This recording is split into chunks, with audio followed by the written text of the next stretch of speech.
चतुर किसान और जादुई बीज। बहुत समय पहले की बात है। एक छोटे से गांव में एक किसान रहता था जिसका नाम रामू था। रामू बहुत ही मेहनती और चतुर व्यक्ति था। उसके पास बहुत सारा ज़मीन था, लेकिन वह हमेशा सोचता था कि कैसे वह अपनी फसलों की उपज को बढ़ाए। एक दिन रामू को अपने खेत में काम करते हुए एक अजीब सी छोटी सी बोतल मिली। उसने बोतल को उठाया और देखा कि उसमें कुछ बीज थे। रामू ने सोचा कि ये एक साधारण बीज नहीं हो सकते। उसने बोतल को ध्यान से देखा और पाया कि उसमें एक छोटा सा नोट भी था।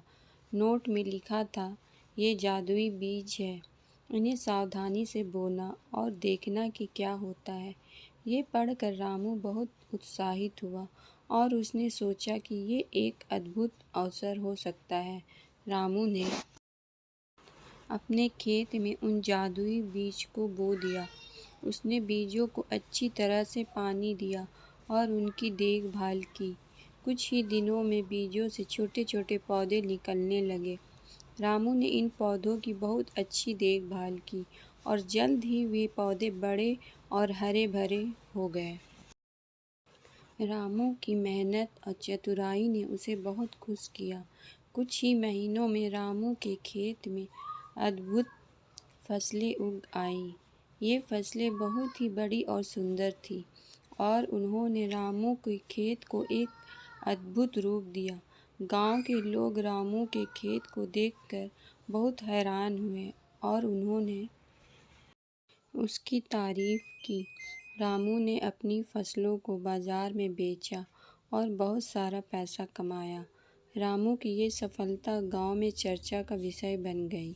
सभी लोग जानना चाहते थे कि कैसे उसने इतनी अद्भुत फसलें उगाई। रामू ने गांव के लोगों को अपनी जादुई बीज के बारे में बताया और उन्हें सिखाया कि कैसे वो भी अपने खेतों में अच्छी फसलें उगा सकते हैं। रामू की चतुराई और मेहनत ने उसे गांव में एक आदर्श बना दिया। रामू ने अपनी सफलता को केवल अपने तक सीमित नहीं रखा। उसने गांव के बच्चों के लिए एक विशेष कार्यक्रम का आयोजन किया, जिसमें उसने उन्हें खेती के बारे में सिखाया। उसने बच्चों को सिखाया कि मेहनत और चतुराई से ही सफलता प्राप्त की जा सकती है। बच्चों ने रामू से बहुत कुछ सीखा और वे भी अपने जीवन में इन आदर्शों को अपनाने लगे। रामू की सफलता की कहानी धीरे धीरे पूरे राज्य में फैल गई। एक दिन राज्य के राजा ने रामू को अपने महल में बुलाया। राजा ने रामू से कहा, तुम्हारी मेहनत और चतुराई की कहानी ने मुझे बहुत प्रभावित किया है। मैं चाहता हूँ कि तुम मेरे राज्य के किसानों को भी सिखाओ कि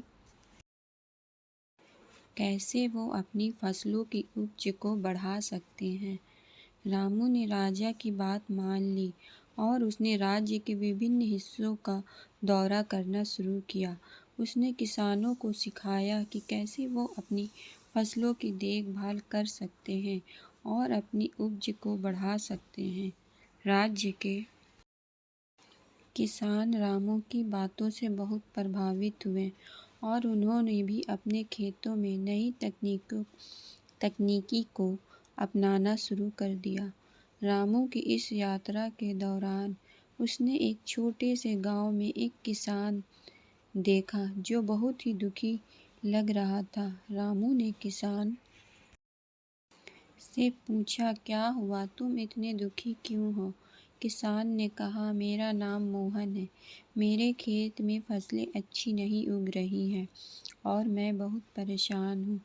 मैंने कई तरीकों से आजमाया है, लेकिन कोई भी तरीका काम नहीं कर रहा। रामू ने मोहन की बात सुनी और उसे दिलासा दी। उसने सोचा कि कैसे वो मोहन की मदद कर सकता है। रामू ने अपने पास की जादुई बीजों से कुछ बीज मोहन को दिए और उसे सिखाया कि कैसे वो अपने खेत में इन बीजों को बो सकता है और उसकी देखभाल कर सकता है। रामू ने मोहन के साथ मिलकर उसके खेत की देखभाल शुरू की। उन्होंने खेत की नई फसलें उगाई और उन्हें बाजार में बेचा। धीरे धीरे मोहन की आर्थिक स्थिति में सुधार होने लगा और वह बहुत खुश हुआ। मोहन और उसका परिवार रामू का धन्यवाद करने लगा और उसकी तारीफ करने लगा। रामू की मेहनत, चतुराई और सच्चाई ने उसे एक महान व्यक्ति बना दिया।